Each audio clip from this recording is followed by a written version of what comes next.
The year is 2011 when we have right here what is considered a pretty impressive machine.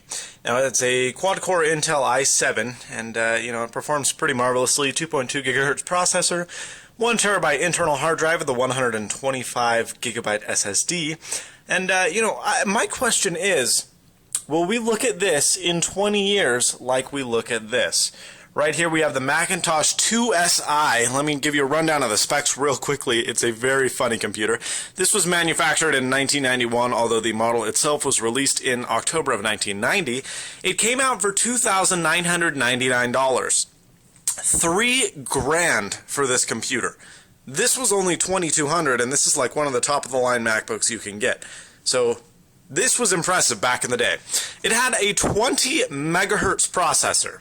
20 megahertz. It had 1 megabyte of RAM. Not 1 gigabyte, 1 megabyte of RAM.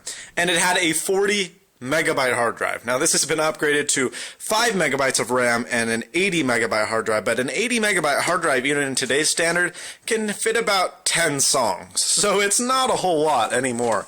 If we go back here, let's turn the monitor, let's turn our computer on real quickly.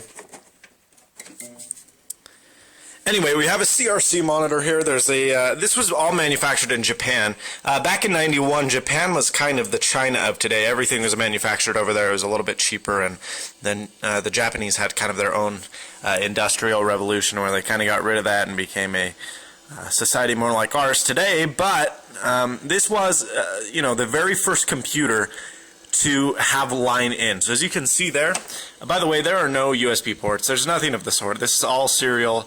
This is for the mouse and keyboard. This is for the modem. This is the power into the computer, and then this is power out of the computer to the display, and then we have the display via another serial. So, but this was the very first computer manufactured by Apple to allow line in. So you see a little microphone logo down there in the corner. Again, this was the very first computer. It came with a microphone, which has since been lost, but it recorded audio. It was the first computer ever in the Macintosh line that was capable of doing that. And, that was pretty impressive back in the day. The microphone was terrible. The audio sounded awful, but it could do it, and that was pretty impressive. You have a floppy drive right here. I believe it was a 5.5 inch, although it may have been 3.5 inch. I don't remember. I can't really tell. But, yeah, you have your classic keyboard here. Listen to this. I love that sound. Wish keyboards still sounded like that. But other than that, you have pretty much the same layout. Everything looks identical.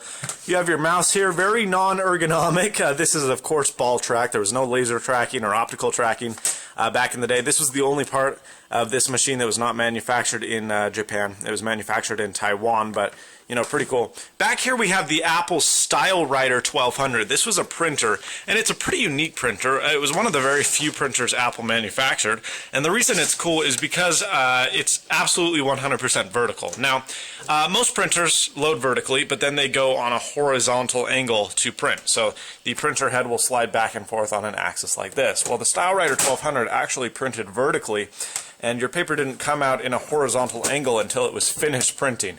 And so for this reason, it took up significantly less desktop space, and was pretty thin considering what it did back in the day, and it was a pretty impressive machine. Unfortunately, something with this computer prevents it from printing. I've looked at Activity Monitor and everything to find out what's wrong with this, but it refuses to print with this printer because there's apparently something else that's using the serial connection. And unfortunately, I don't have a spare copy of OS 7.5 to reinstall here. This was initially released with, I believe, OS 6.0.9, I think, but it was eventually upgraded to 7.5. Again, very, very old. Not OS 10, not OS X, as many people say. OS 6. And then this is OS 7.5, before the famous OS 8 and the OS 9. So this is a very old machine. This was manufactured again in 1991.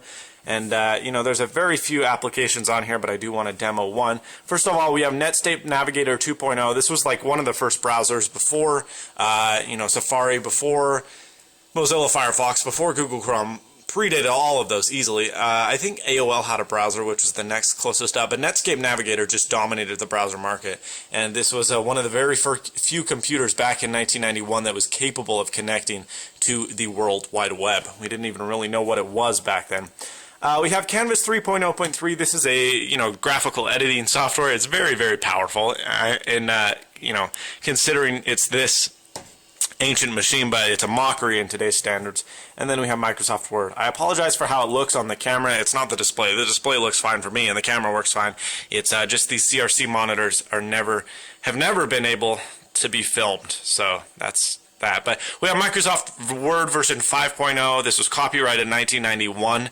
So, the software is 19 years old, and it shows, there's not very many things that look very pretty. It's all in black and white, all grayscale, and it could only print in grayscale as this computer was. There were no colored fonts back then. It just didn't happen. This machine is colored. As you can see, the display is color, as we have the colored Apple logo up there. But yeah, this is all black and white.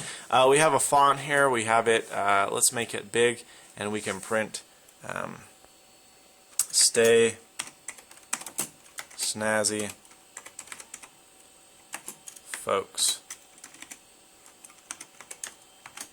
And there you go. So this is Quinn, that snazzy iPhone guy. My real question, and what I want you to ponder, is if this was considered pretty much state-of-the-art, top-of-the-line 20 years ago, what will we look at this as in 20 years? Will we say, are you kidding me? That's what we used back then? We had hard drives? Let me know. This is Quinn, that snazzy iPhone guy. What do you think the future of computing will be? And as always, stay snazzy. See you later, folks.